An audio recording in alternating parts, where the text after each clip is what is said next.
3-1. Lifted, back to right, track, wall, gone.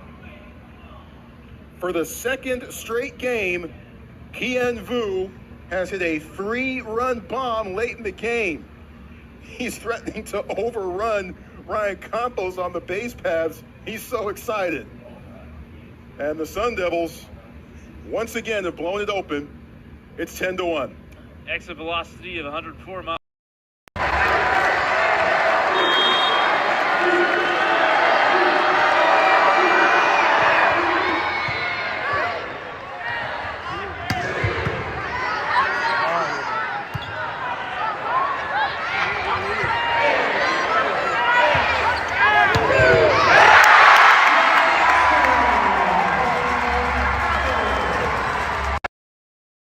When the national title comes down to this final race. From the inside, Arizona State, Tennessee, Texas. Then Southern Cal, Alabama, Texas A&M on the outside, Florida, Arkansas, LSU. They stay in the lanes through the entire first leg, pass the baton, outgoing runner goes through the first turn, then breaks for the pole on the back stretch. Well, good run out there from Texas A&M. That's Javon O'Brien. Texas A&M always fields a fantastic team. Even when they don't get a lot of qualifiers into a big meet, they manage to run fast each and every year. Texas A&M going well, and then right behind them, Chris Robinson. He's got to make a move here if he wants to get Alabama clear. Robinson, the runner-up in the 400 hurdles with a near lifetime best. Very close between Alabama and Florida for who passed first. Now they've got to stay in their lanes and stay off that line. That's where violations happen. Tennessee is moving with Christian Parker on the inside. He is going to be out hard for the first 200 and probably paying a big price. Matthew Weaver for Alabama has them second at this point at the 200-meter mark. Okay, keep an eye on the gentleman with the red bottoms and the white top. That's Landslide from Arkansas. He's running his second day. Second leg, the Swiss Army sprinter for the Arkansas Razorbacks is trying to get them back in here, and that's Javon Powell, who had such a great finish in the open 400 meters. Bringing it through for the Florida Gators and beginning to separate, but here comes Landslide creeping up on Sam's out. Gators pass first with room to spare. That is Rio's crew for them on the third carry. 44.6 for Javon Powell to put the Gators in front. Dan, I don't think I've ever seen a guy running lane 3 on the curve like Lance Lane just did to get his Arkansas team in position. Well, a tough call here for the freshman on the third leg for the Florida Gators. A lot on the line. Texas A&M making a move to get closer to the Gators. Arkansas is also there with Stephen McElroy for the Razorbacks. Florida still in the lead, but here comes A&M.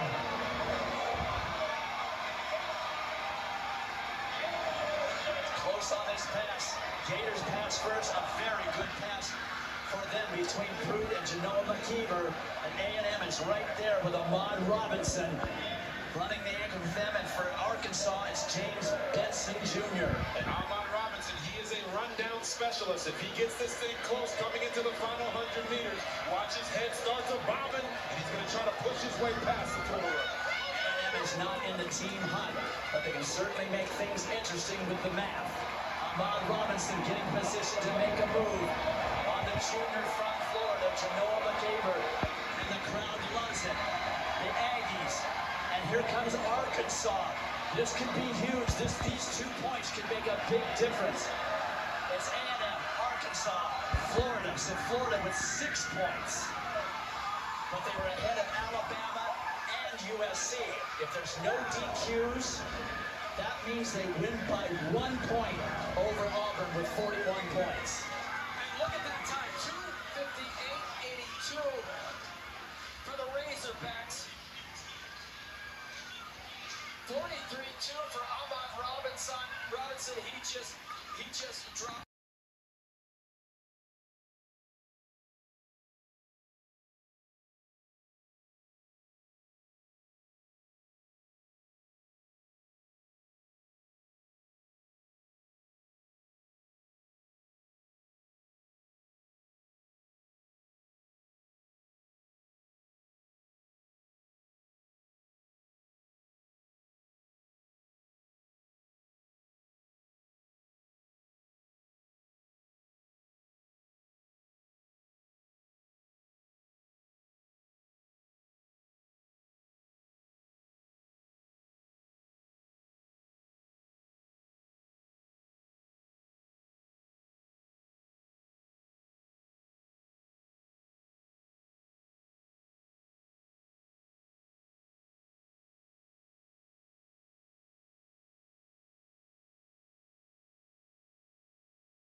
What is up, all? Welcome into Thursday's edition here of Pitchfork Lunch. I am Michael Caratino at Diablo00 on X, artist formerly known as the Twitter, as you know.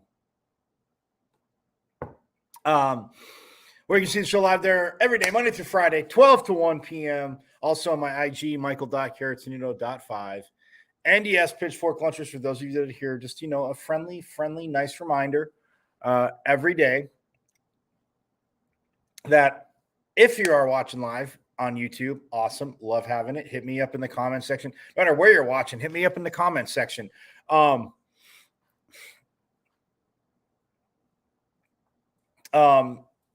subscribe to the YouTube channel.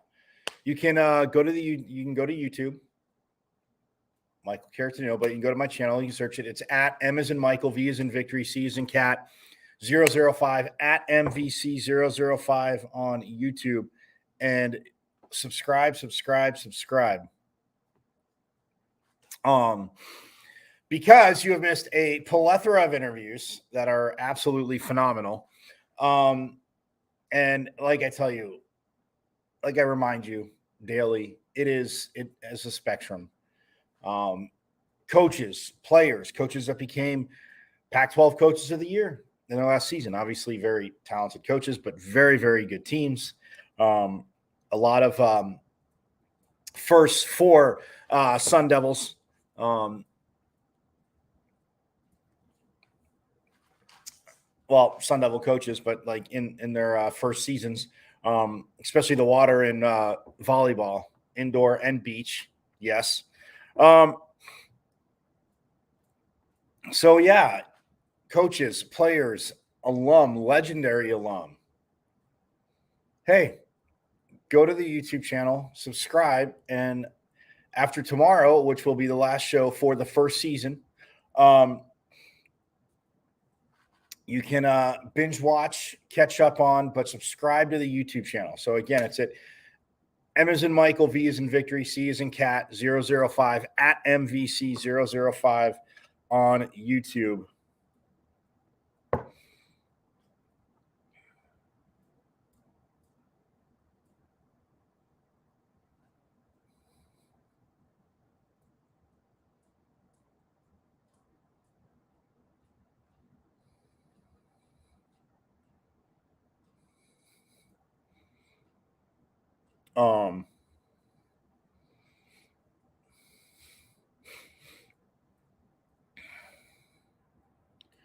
But yeah, at MVC005 on YouTube and subscribe away.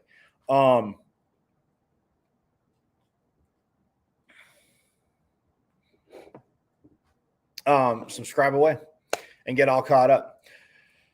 So today I told you, and I promised, and I'm coming through. I will, in a little bit, I will bring you Turner Washington, who is competing in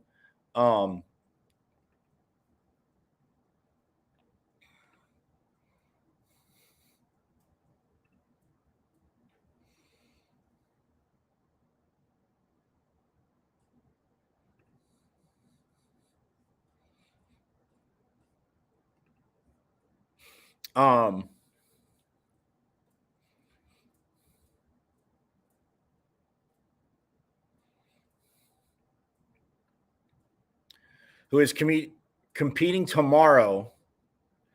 I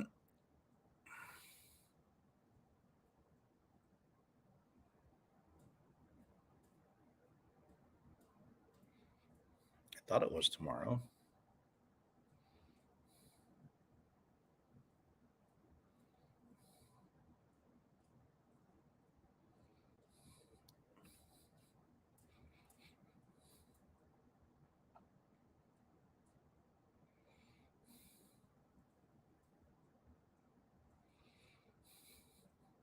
Oh, Saturday. I think it's Saturday. My apologies. Well, the men's discus final is Saturday. So why wouldn't the women's discus throw finals today? Oh, men's discus throw, first round, 6:45 p.m. today. Apologies. 6:45 p.m. today. Olympic trials up in Eugene, Oregon, Hayward Field, home of the Ducks. Yes. And for another 3 days, still the Pac-12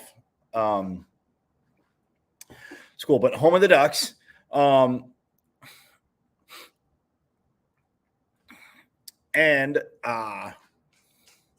But the men's discus throw, first round, 6:45 p.m. You need to check that out due to the fact that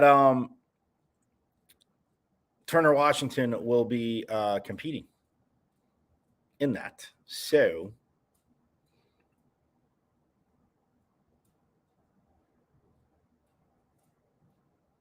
yep, he's in flight 2, by the way.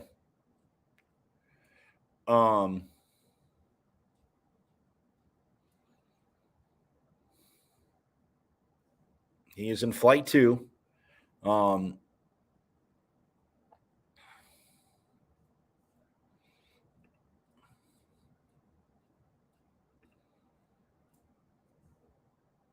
At, like I said, 6:45 p.m. Today. Yes. So Turner Washington, we will hear from him because yes, he was a Sun Devil, had a phenomenal career. I mean, just grew, and we'll hear from him again. He talks about it. Absolutely awesome. So,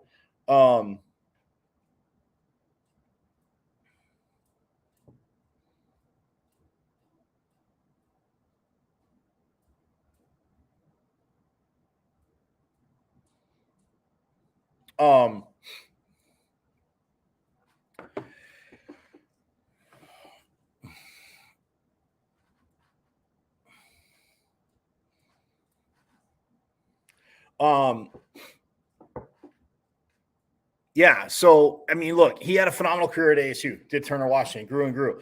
And then after last season, the momentum he took, and this is after, Pac-12s. And again, he knew that training, for Olympic trials, it talks about that in here. So we'll hear from Turner Washington competing tonight, 6:45. So very stoked for, again, his opportunity. He's in flight 2. Very, very awesome. More Olympians coming. Also, for tomorrow, his cutback, give back to Carlos Brooks, who is going to be giving free haircuts to kids. This Sunday, he is going to be on the show tomorrow. Will be my guest. I'll remind you again, but he will be my guest tomorrow as we talk about, again, his event. It's the second year, and again, cutting kids' hair. And man, I mean, if he does too good of a job, though, which I know, I'm guessing he will, knowing DeCarlos Brooks. But teammates are going to be like, "Hey, man, come on, tighten me up." Everybody's very guys, I guess. I mean, they say, women, but guys are territorial about who cuts their hair. But Carlos Brooks doing a good job, man. You might having to be spending some extra time in the locker room. So teammates better be throwing some tips his way. But now, awesome event. It's the second year. Going to dive into him with it. Yes, it is part of an NIL thing. NIL can be charitable, and I know, yes, skeptics will say, oh, this and that, but players giving back, it is a platform to do so, and this is just absolutely awesome. So DeCarlos Brooks, will be joining me tomorrow.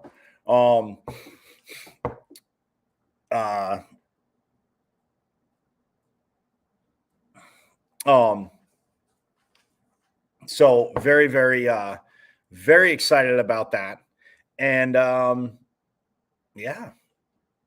So we'll be talking about the cutback, give back, and we'll get into it. Obviously, talk about a little bit of spring ball and, what, just this working with Coach Iguano. Obviously, I Coach Iguano on, and he's known, we talked about it last week.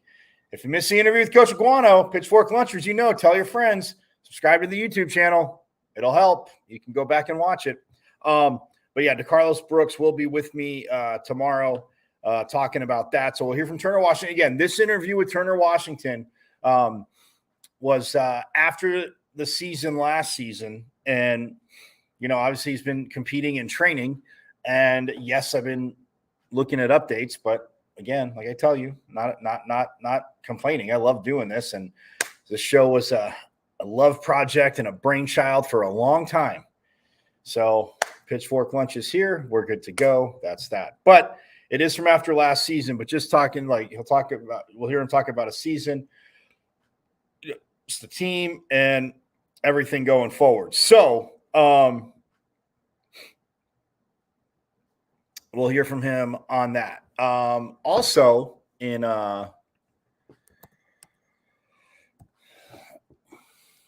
other news in Sun Devil country, I know I mentioned it. He mentioned it in his interview. And Sun Devil football head coach Kenny Dillingham is taking his team back to iconic Camp Tonizona, all from August 7th to 10th, packing in interactive and engaging 4 days of camp that will wrap with a Saturday morning scrimmage open to the public. Yes, love going to Camp T. Love it, love it, love it. I asked him, and I said, I said, I don't mean to put you on the spot, and I didn't think about it before, asking him before the interview, but about going to Camp T and the experience. But yeah, just such a phenomenal thing, a phenomenal atmosphere and event. So that will be the 7th through the 10th.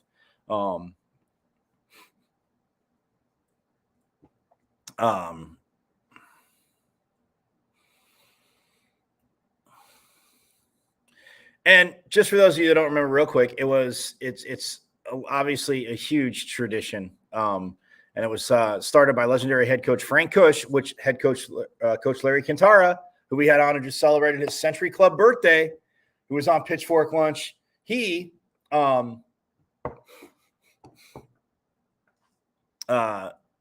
talked about what Camp T meant, but it was started by Frank Kush back in 1959. While a variety of challenges prevented the team from utilizing the location in recent years, it is a priority of Coach Dillingham's to continue the tradition, and the team will be making their second consecutive trip in 2024. You just said we had a fantastic experience last year and decided to add a day this year. It is fun, and our team loved it, said Coach Dillingham. It is a fantastic tradition that we embrace. So Camp Tonizona, the 7th through the 10th, an extra day, absolutely phenomenal. And I look forward to bringing it to you, man, being up there. And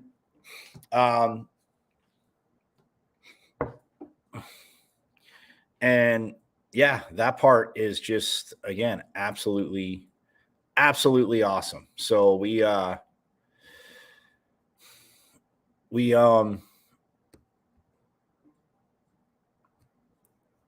right, we will be there. So August 7th through 10th. Practice times still have to be determined.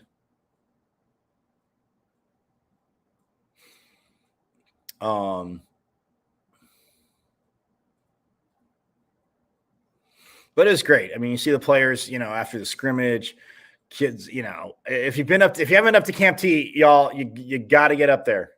And I'm not saying all 4 days, but at least get up for the scrimmage. When you go Friday, practice Friday, 7th through the 10th. I know kids, obviously, some of your kids will be back in school, which, craziness to me. But nonetheless, come up Friday, check out, what you can, do the scrimmage Saturday, players afterwards, signing autographs, coaches out there. Again, just the whole interaction thing, it is competitive, but just the relaxing of Camp Tonizona. So August 7th through 10th, they will be up there. And that is, again, just absolutely awesome to see. So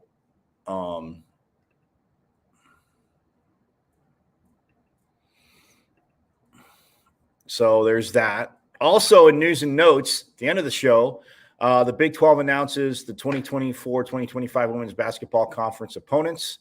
It says opponents were selected based on a combination of geography, historical results, and a poll of the coaches to best balance the schedule in terms of travel.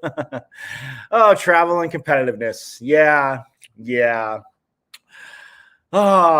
Love the ruining of conferences. Don't y'all? Again, I'm not going to go down the rabbit hole. I'm just saying.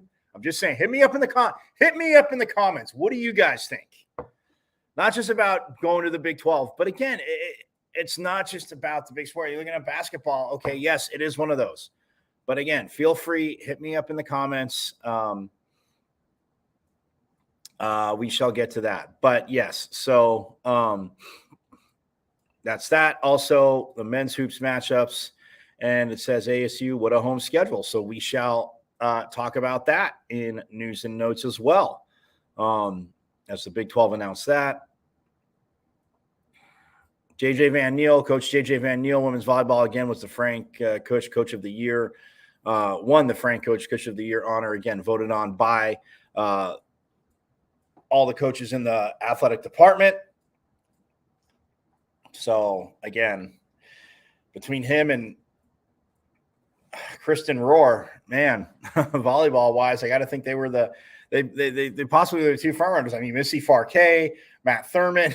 I mean, it's tough, man. It is tough, and I love seeing it. Again, what Coach Dillingham's doing, obviously. So, but I mean, Zeke Jones. I think Zeke Jones is one of before Coach Jones. So, yeah. So we'll get to other news and notes on that. We'll get to the ASU women's and men's Big 12 matchups. As I hit news and notes for that. So, but I'm going to take a break. We'll take a quick break. When we get back, we're going to hear from Turner Washington again. And I'll say when we get back from break. But again, we talked to him after last season when he was done competing. And again, hitting the circuit, but training and knowing that obviously Paris was a goal for him. Also, you guys, you see it down bottom. Again, I had it going from the beginning. I forgot to mention it. And again, you can donate to the Robert Coach Fleming Scholarship Endowment. Coach Fleming was the director of bands, marching band, conductor, leader for 28 years, from 1974 to 2002. I've told you guys, but he did pass away recently, and he dedicated his life. He had a passion and such a love for music. And again, 28 years at ASU. And then 5 years before that, he was at, University of Tennessee, but then, came here to ASU, got that, and then just had a passion, a love for music. So he started this before he retired in 2002. He started his scholarship endowment. And what does it benefit Pitchfork Lunchers? I know you know the answer, but third and fourth year Sun Devil Marching Band members to help them out financially. And he said, when he said it, simply stated for their hard work, which again, a lot of hard work, and their loyalty, dedication. That's why he started this. That's why, and to reward third and fourth year students with an opportunity to get some financial relief, little scholarship money. And that's why. So the family said, in lieu of flowers, if you could donate to the Robert Coach Fleming Scholarship Fund, they would greatly appreciate it. And you can donate to the scholarship endowment when you go to www.asufoundation.org. As you see on the bottom of the screen, type in the search window ASU Foundation /Robert Coach in parentheses as you see Fleming Scholarship Endowment. It'll give you options for donations if you're able to do it. Again, just the family he created as a band and all the awesome halftime performances you see in shows. And yes, they obviously have competitions, and he did win that. They did win many awards in his phenomenal tenure at ASU. So may he rest in eternal peace. If you can donate to the scholarship endowment, please do so. We'll step aside and be back and hear from former Sun Devil alum, Turner Washington.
All right, we are back here on Pitchfork Lunch. Yes, I am Michael Caratino at Diablo00 on X, artist formerly known as the Twitter. Forks up all day.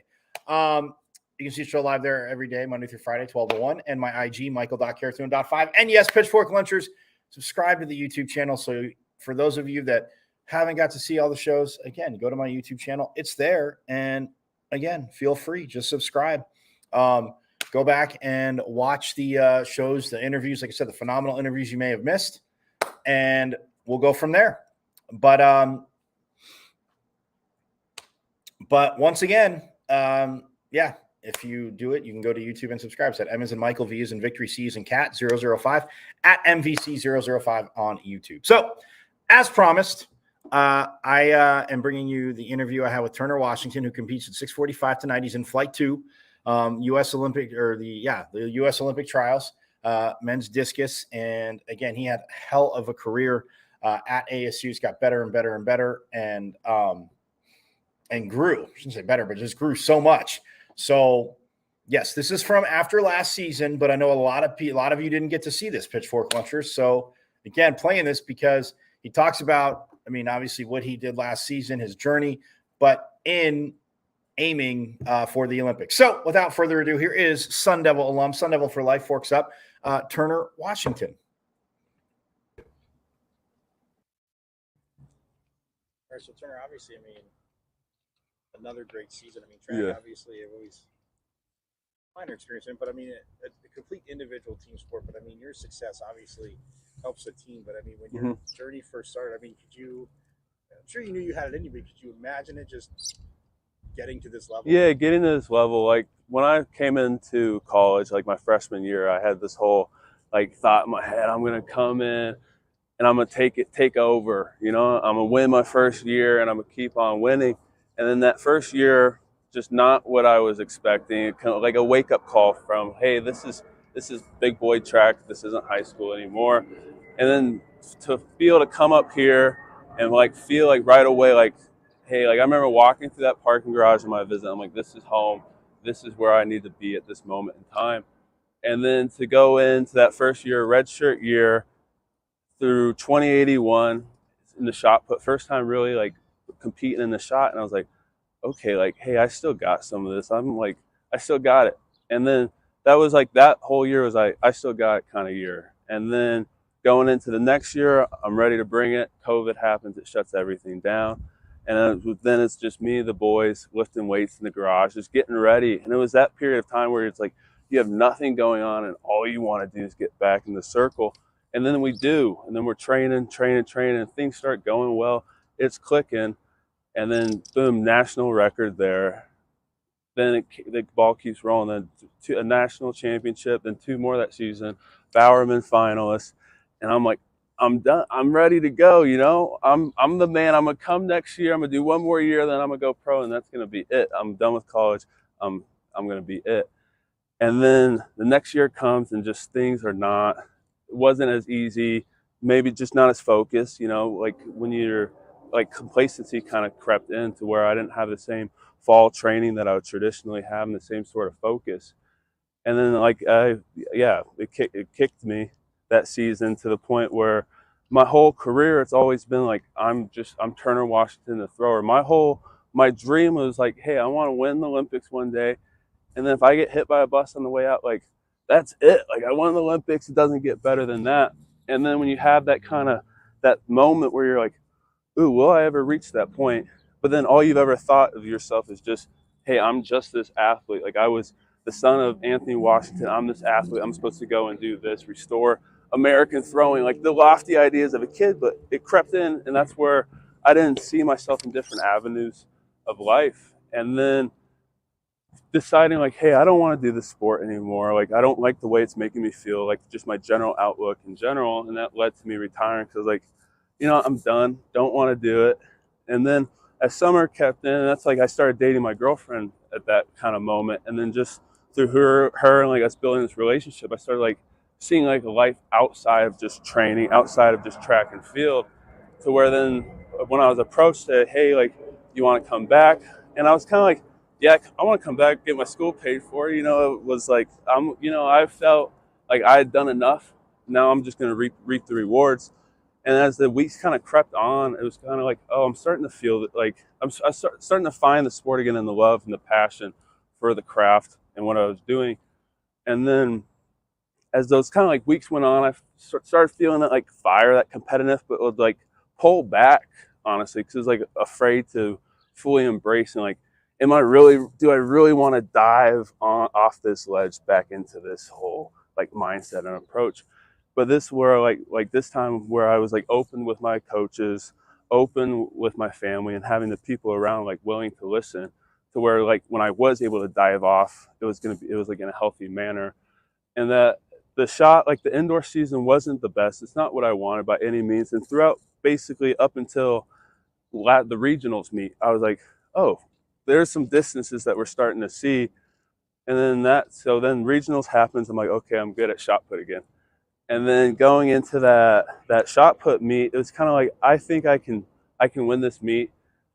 Be honestly, out of the simple fact that Jordan Geis, he's better shot putter than me. And then he threw hammer in the dead heat. So I'm kind of like, okay, I got him. He's going to be tired.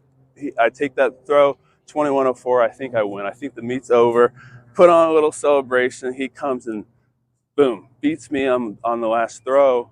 And then that night it was kind of like, well, I still felt that competitiveness. And I was like, I don't want to go out losing, but how realistic is it like for me to beat Alekna? Like, I'm a realist. I'm like, the guy throws 70 meters every single day. He's a blessing to the sport.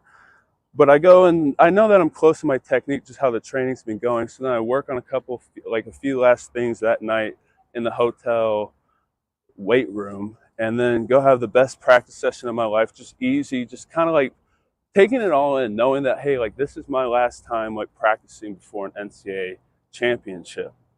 Just soaking in that moment. My John the Greek, who's my high school coach, like a father figure to me, he's there. Ryan Whiting's there. It was just this great moment of just ease and effortlessness. And then going into the meet, and it was finally like it clicked just in my head, like how to compete again. And it's like how to be in that moment. And that when I was like, finally, it's like going in that fourth round, I'm like, oh, I can win this. I can win this. And then Roger gets one, and I'm like, you know, I still haven't had like the put even close to my technique, like my full thing together. And I'm like, if I just do this, and I kept drilling. And then that fifth round, there's heckling, takes me out of that focus. And then going in that sixth round, I know I'm like, it's going to happen again. But that time I was prepared. And I remember just taking that wind up, hearing your shoelaces untied. And then it just was like effortless, because like that whole meet, I put the 6 throws together rather than just like chasing one, chasing another, but like putting the whole meet, like just following the training plan that my coach and I had put together. When you talk the training plan, I mean, you mentioned high school. Obviously, in high school, when you're doing good, especially in any event, but throwing, I mean, it's kind of not that you're not worried about your form, but you can win on your athleticism. Like you said, when you stepped in your freshman year, kind of a big wake-up call. But with developing your form and working with your coaches, obviously it led you to where you are. But how big was that? And just the little things. Almost, it just becomes muscle memory, not overthinking, because what you're saying, that's a lot for people to think about, but it's muscle memory for you. How big was it just getting that form and obviously now relying on your form and your talent? Yeah, no, it's like that moment when you finally put together, it's like this flow state where you're like, afterwards, you're like, why don't I just do that every time? That's how easy it's supposed to be. But then like where you just think of, like the other day I was going through my phone looking at just videos from my high school to like now and just seeing that progression. And it's like watching that as I'm like, that's why I love the sport. And that's what I would tell people is if I could get paid just to train and throw into that net and make it look good and create this perfect technique, that's what I would do, because that's fun. But people don't remember training. So you have to be competitive. But yeah, and it's just seeing that all come together. And then it's just my strength coach, Marcus, the perfect strength coach. Like he's more than anyone I could ask for to do that role, where he put together this, I would say it was the perfect plan for like competing at a high level this late in the season, because a lot of times the seasons past, I was like kind of burnt out from the indoor just because how the training cycles were. So it's just like where you look at it all to come together, it's almost a beautiful science in a sense. And then it's just like, I can't thank Ryan, like honestly, starting from like my dad to John the Greek, John Carahalios, to TJ Crater, to Blue, to Ryan, where it's like they've all helped me learn. And then I'm at a point now where I'm like, okay, I really understand the sport to the point where I'm like, you can actually have an intelligent conversation about what you're trying to do, and that you can be like, I'm the boss, this is what we need to do. Talked with Coach Whiting this morning. He mentioned, just as someone himself who had those high expectations coming out of high school, coming in, he mentioned just you guys kind of developed a little bit of a relationship, just talking about those things. You talk about a little bit like your two's relationships and being able to manage expectations. Yeah, no, I think because him and I have had like very similar kind of progression in a sense, where he would get hot and then some injury or something. So it's kind of like we both were open with one another about like how mentally exhausting this sport can be. And then I was able to, like, he was just like someone that I could honestly talk to and like grow as an athlete and grow as a thrower, because I always felt kind of like where we like the athleticism standpoint, like I could just rely on my athleticism. And then it got to a point where now I would say kind of like last year, the 2021 season, where it's like, no, you have to get this technique. But I was kind of like, it's like, you got to break the mold when you have 10 years and 10,000 throws a year of a habit ingrained in you. It's hard to break. So where this year it was kind of this like looser environment where I could like cultivate this new movement. And it's a technique that I was just like took some throws earlier today. And I was just like, that's getting pretty. That's getting pretty, because that's what it all comes down to, is when you watch someone take the huge throw, it's pretty.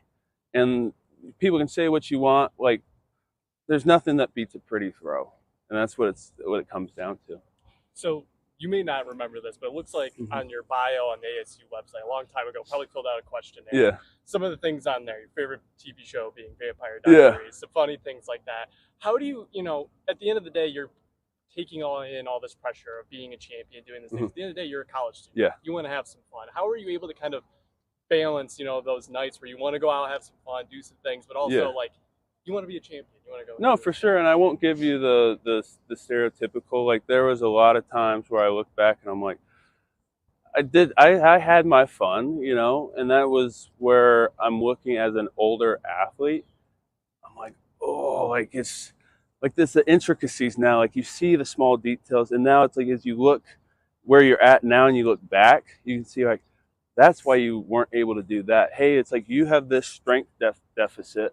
You'll never be able to hit that position without that strength. So it's kind of like going back to balancing that college lifestyle and doing it. It's hard, but I think what it makes you is it's discipline. And I think it's like, it's really no different between being a student athlete and just a normal student who has to work 3 jobs to pay for school. It's like there's only one way to do that, and it's through discipline. So it's not just, oh, I'm a student athlete, I'm better at doing this certain thing. It's something that we all do, and it's something that all high excelling people do.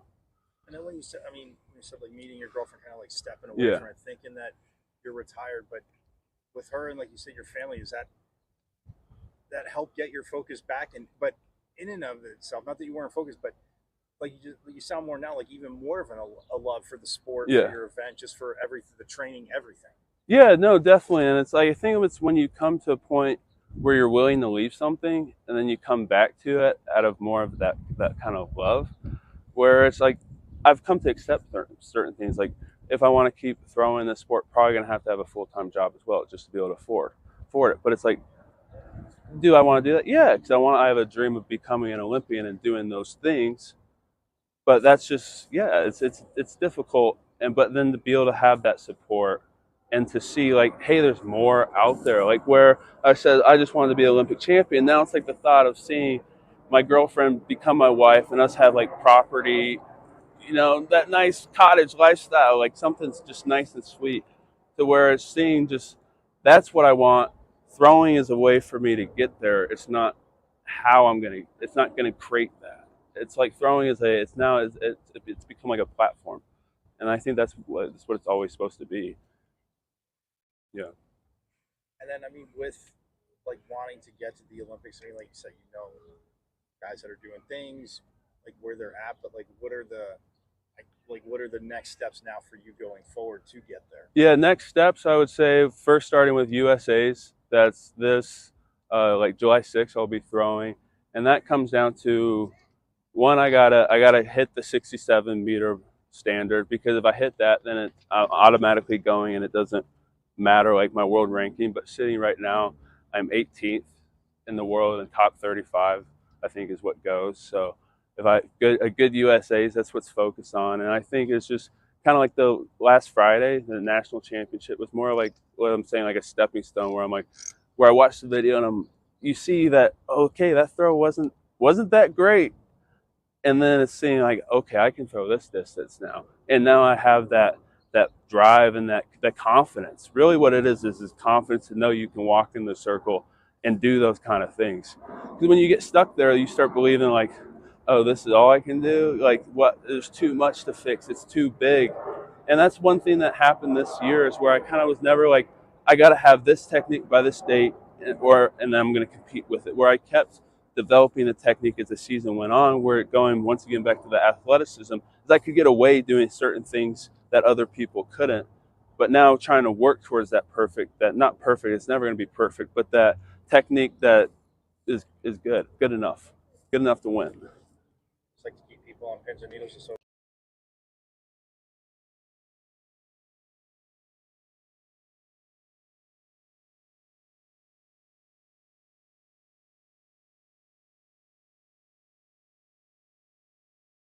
And there he was, Turner Washington. And you heard him right there. Like, get to the Olympic, obviously at the USA's. Like he did a heck of a job last year. And when you look at, like I said, his personal best is, or no,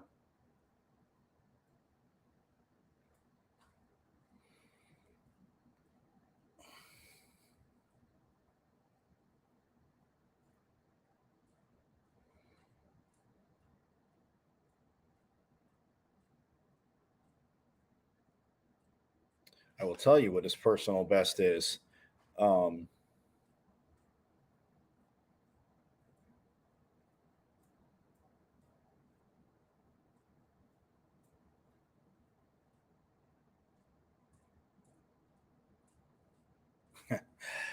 So is his personal best is 66.32 meters. Folks, that is a launch for the discus. Believe me, that is 217 feet, 7 inches.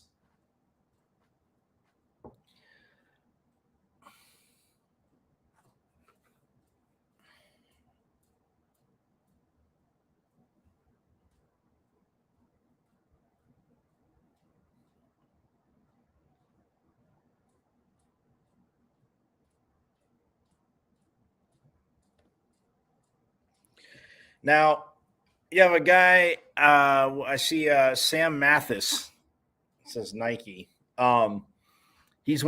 His personal best is 68.69, which is 225 feet 4 inches.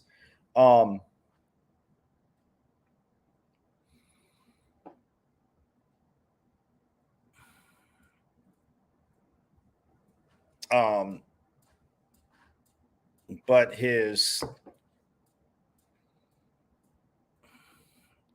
well, I guess, I don't know what.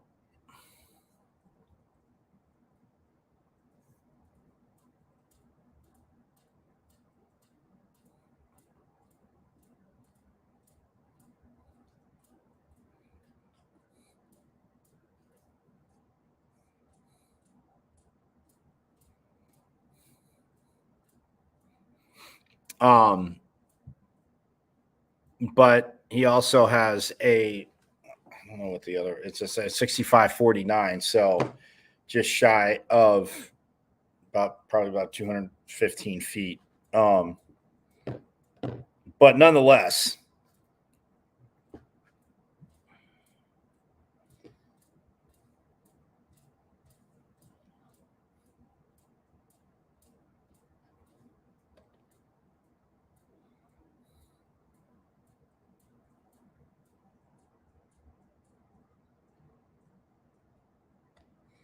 but yeah, 217 feet 7 inches for Turner Washington.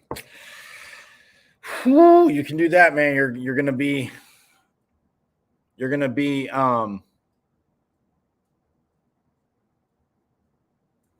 gonna be in the hunt.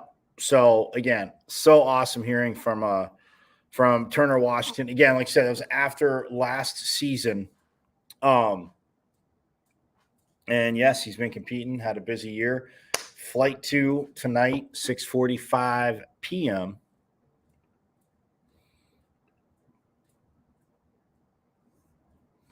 And that's the men's discus throw, but he is in flight 2. And yeah, everything will be on Peacock. You can check it out there. Maybe the USA Network too. I know they said things were on USA Network. Well, they had swimming. I don't know about, I didn't check on that in the notes. Apologies. Track and field. So, but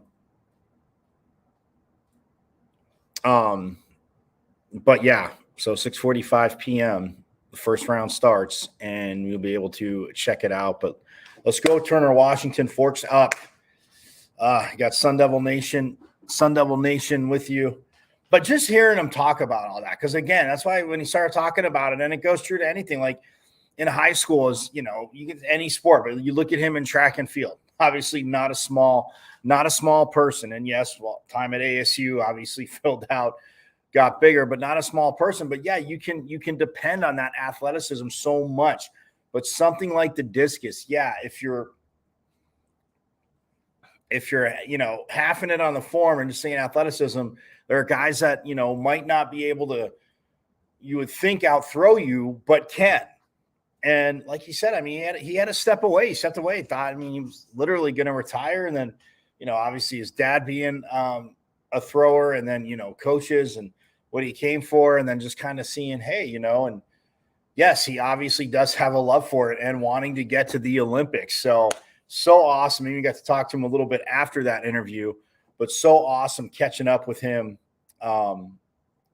there after, like I said, last season, and he just kept charging through. And yeah, so it's very, very awesome, and wishing him nothing but the best. And yeah, it's going to take good throws, but he just has that right mindset. I mean, you hear it from him, like you said, depending on the athleticism, going to form, and when you can, it's like, wow, that wasn't even that good of a throw. I can do this, and I hit that, and that wasn't even that good. So it's one of those things where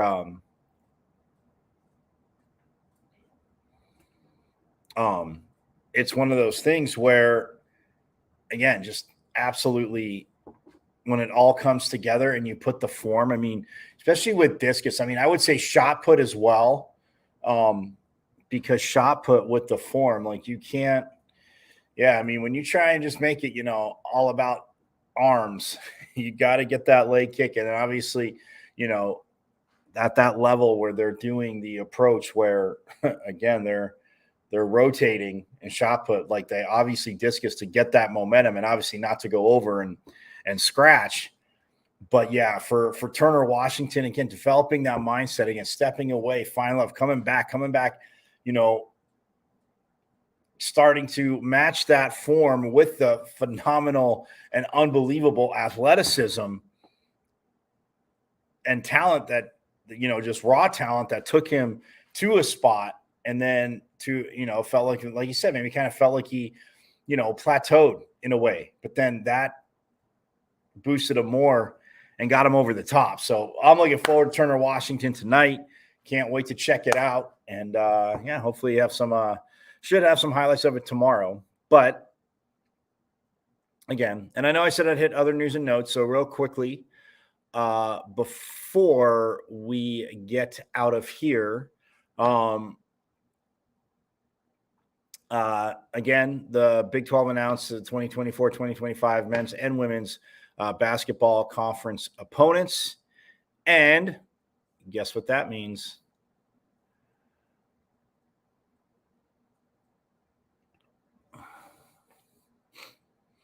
So for the women, real quick, I mean, dates aren't there, but home only, Iowa State, Texas Tech, TCU, Baylor, Baylor, Cincinnati, and West Virginia. Those are the home only games. The away only games are Colorado, Kansas, Kansas State, Oklahoma State, Houston, and Central Florida. Home and home, of course, historical. That team down south, BYU and Utah. So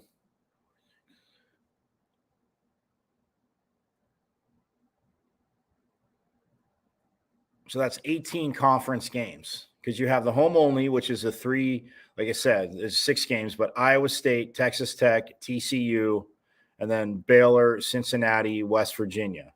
Then the away only games, another 6 teams, Colorado, Kansas, Kansas State, Oklahoma State, Houston, Central Florida. And then you play that team down south twice, so that's 14. BYU twice, that's 16, and then Utah twice, that's 18. This is the first time the ASU women will have played against each of the following schools: Cincinnati, Oklahoma State, and TCU. It's been a minute. ASU has played the following schools either fewer than 5 times or not in recent memory. Baylor has won all 3 meetings, most recently in 2019 when the 2 teams competed in the game titled Showdown on the Res. The contest played at Fort Defiance, Arizona. Carly Turner Thorne did that, talked to Kim Mulkey, and again, just such a great atmosphere. Fort Defiance, awesome. Which again served as a celebration of Native American Heritage Month and also provided a platform to recognize and honor Native Americans who have served in the armed forces. Houston, after never meeting prior to the year 2021, the 2 teams played twice in 8 months, with the Cougars claiming wins in the postseason, the women's NIT in March 2021, and again at the Cancun Challenge in November of 2021. Iowa State has won 2 of the 3 meetings. The series started in 87-88 season. This will be the first meeting since the 95-96 season. Kansas, ASU has won 2 of the 3 meetings, including the most recent in the 2001-2002. The series started in 91-92. Kansas State as well. ASU has won 3 of the 4 meetings there. And then Texas Tech series started in 81-82. Series is tied at 4-4. Last meeting was in 2013 in Lubbock. UCF, ASU won the only prior meeting in the first round of the 2019 NCAA tournament. West Virginia won the only prior meeting played in 87, 88 in Tempe. We're old friends. ASU has played the following schools either on a regular basis or at least 10 times, with at least 2 of those meetings taking place within the last 5 years. That would be the team down south, BYU, Colorado, and of course, Utah, because the team down south, Colorado, and Utah, all conference foes. So, yes, that is the women's. And on the men's side, kids, it is going to be, drum roll, kids. You definitely, again, outside of that team down south who we want to beat down and deserves to be beat down all the time, just saying, it is a Sun Devil state. Outside of the team down south,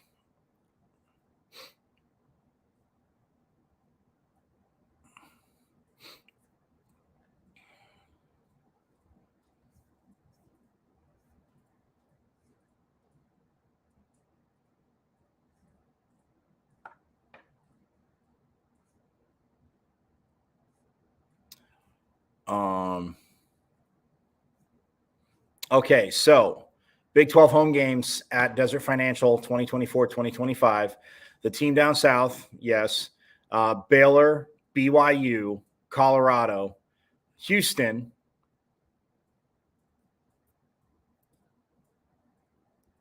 Iowa State, Kansas State, TCU, Texas Tech, and UCF. So those are 10 home games. The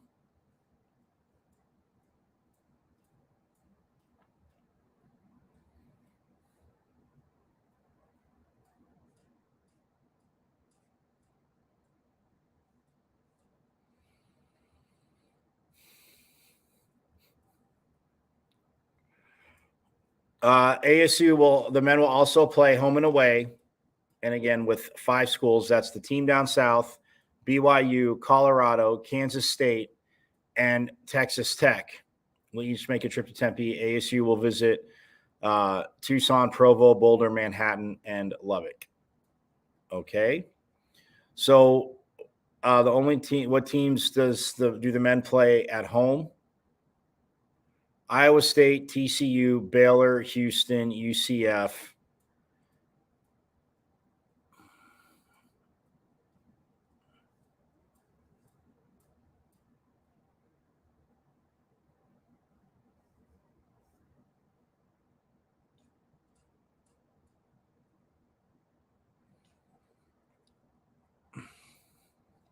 So that leaves 5 teams who don't visit Tempe, but we go there. That's Utah, familiar with that, Kansas, Oklahoma State, Cincinnati, and West Virginia. Those are all on the road. They don't come to Tempe.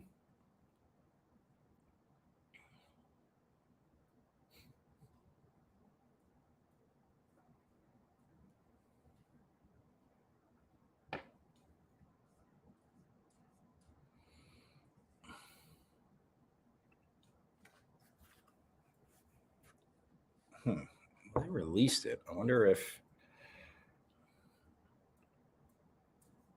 Oh, no, not up yet there because we don't have dates. So,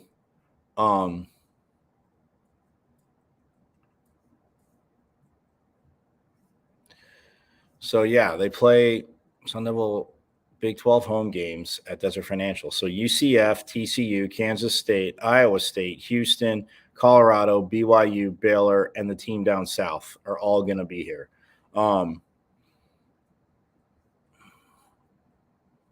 But yeah, the teams that don't come to Tempe, Utah, Kansas, Oklahoma State, Cincy, and West Virginia.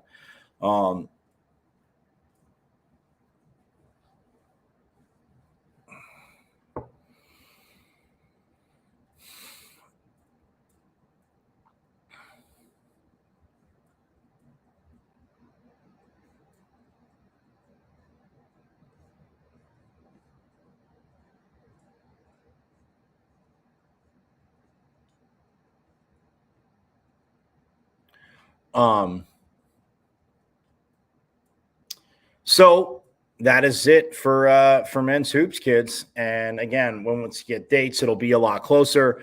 And of course, we'll have the dates to destroy that team down south, which is, always a beautiful thing. And yes, even my beautiful sister, who is, now a Sun Devil, finally, she'll don the maroon and gold, and understand, now when we beat him this year. So proud of my sis. So proud. She's the best.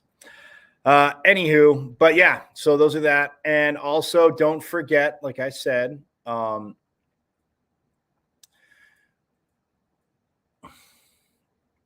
ASU returning to Camp Tonazona, started back in 1959 by Coach Cush, August 7th through the 10th. And it will be a great time, to say the least. So, that being said, August 7th through 10th. And it'll be very, very beautiful up there, and looking very, very forward to it. So pretty much a month after Big 12 Media Day, which is also coming up soon in Vegas. And yeah, we go from there. So August 7th through 10th, Camp T. Again, put it on your calendar.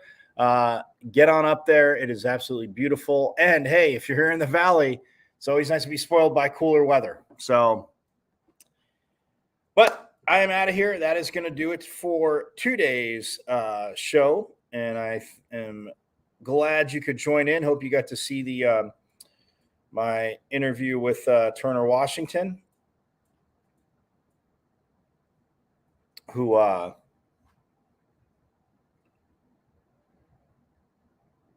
yes, ASU alum, and will be competing tonight in the Olympic trials. Discus 645. He's in Heat 2. Again, you can check it out on Peacock. But yeah, let's get that energy and vibe out there to Turner Washington, and go from there, because I want to send this young man, to the Olympics and join the many other Sun Devils that not only representing the U.S. but obviously representing their home countries. So very, very, very, very pumped for this as well. And also, don't forget,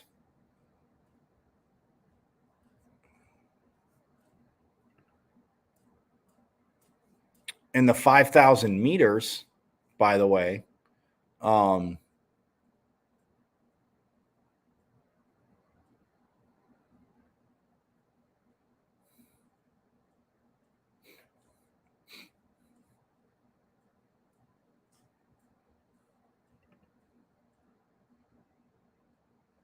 don't forget, by the way, that John Renowicki is competing in the men's 5,000 meters tonight.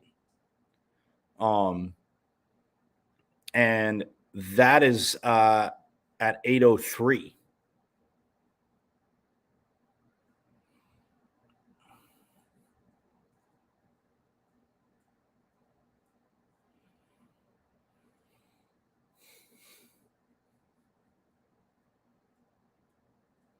Yeah, so that's the men's 5,000 meters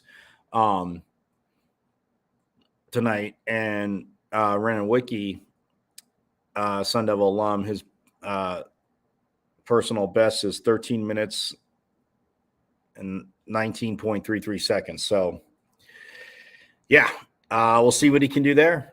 There are going to be 2 heats of the 5,000 meters, and he is in Heat 1. So, again, that is at 8:03 p.m., just in case you were wondering.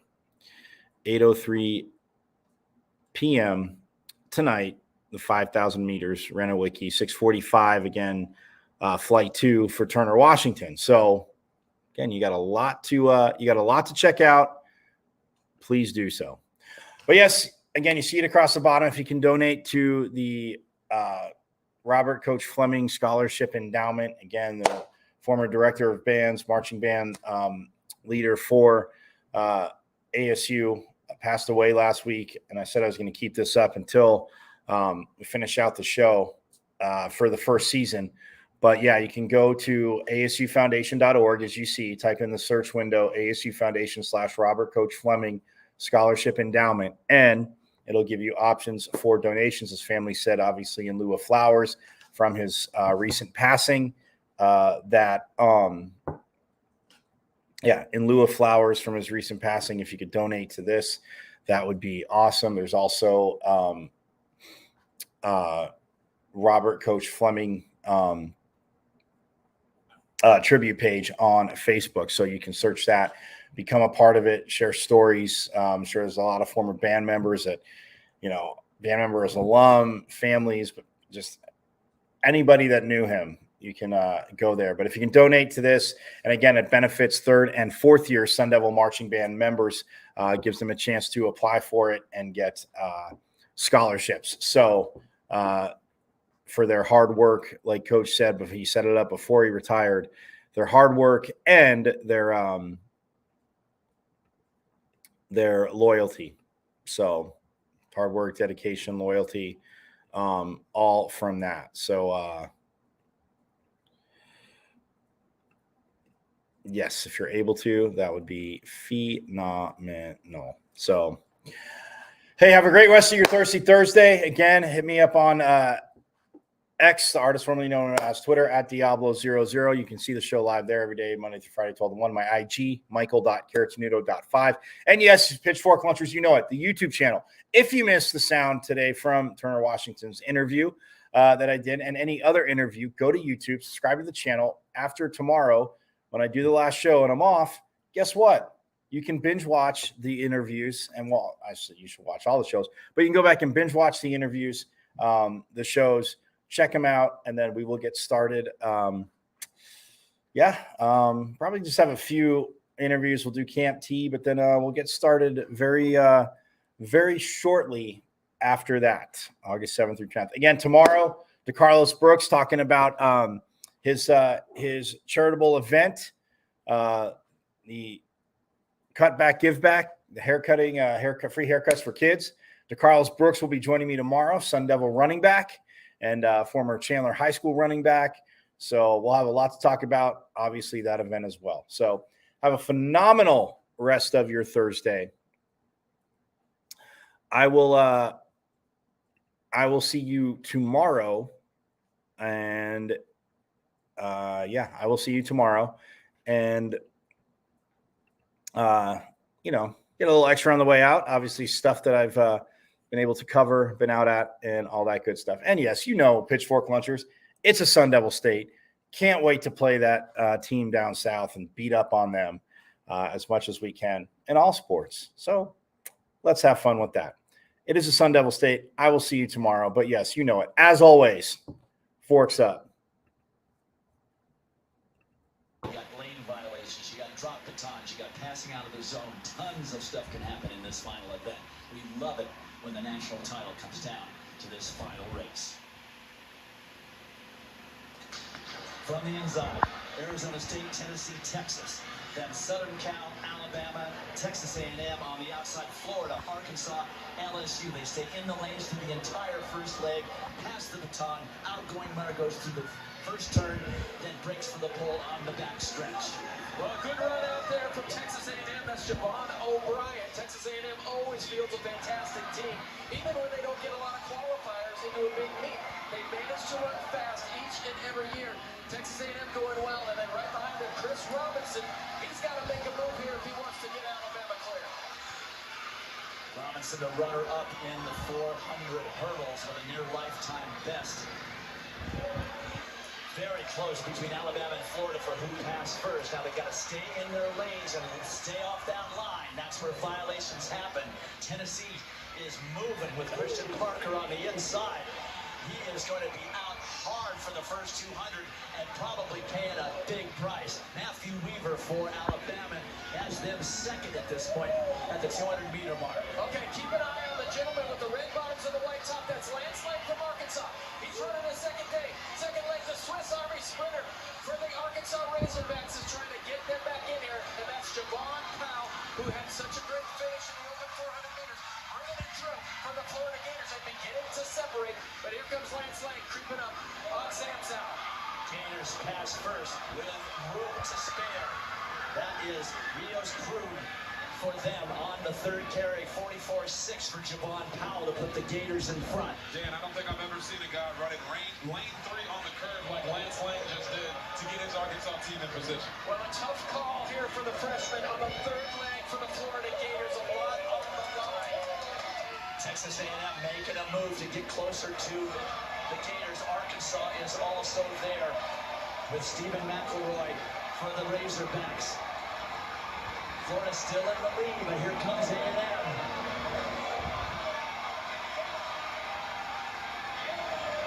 Close on this pass. Gators pass first. A very good pass for them between Pruitt and Genoa McKeever. And A&M is right there with Ahmad Robinson running the anchor with them. And for Arkansas, it's James Benson Jr. And Ahmad Robinson, he is a rundown specialist. If he gets this thing close coming into the final 100 meters, watch his head start to bobbing, and he's going to try to push his way past the total. A&M is not in the team hunt, but they can certainly make things interesting with the math. Ahmad Robinson getting positioned to make a move on the junior front floor to Genoa McKeever, and the crowd loves it. The Aggies, and here comes Arkansas. This could be huge. These 2 points could make a big difference.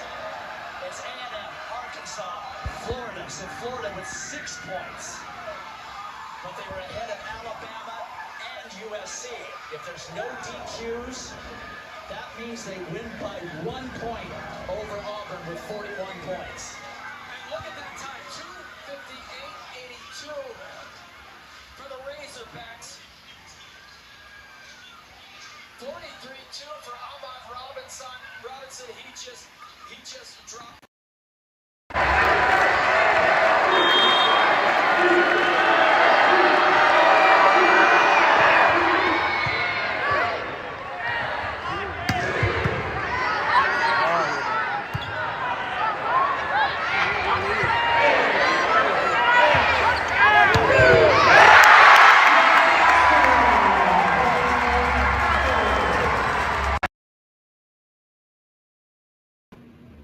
Yeah, you think? The 3-1. Lifted, back to right, track, wall, gone. For the second straight game, Kien Vu has hit a 3-run bomb late in the game. He's threatening to overrun Ryan Campos on the base paths. He's so excited. And the Sun Devils, once again, have blown it open. It's 10-1. Exit velocity.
his shot. Real score, they score. They tie the game up 2-2. He drives out for Robbie Ryan. Her three right on the money. This is Taya Hansen for three. The other side of the rim with a pretty reverse. Wow. 5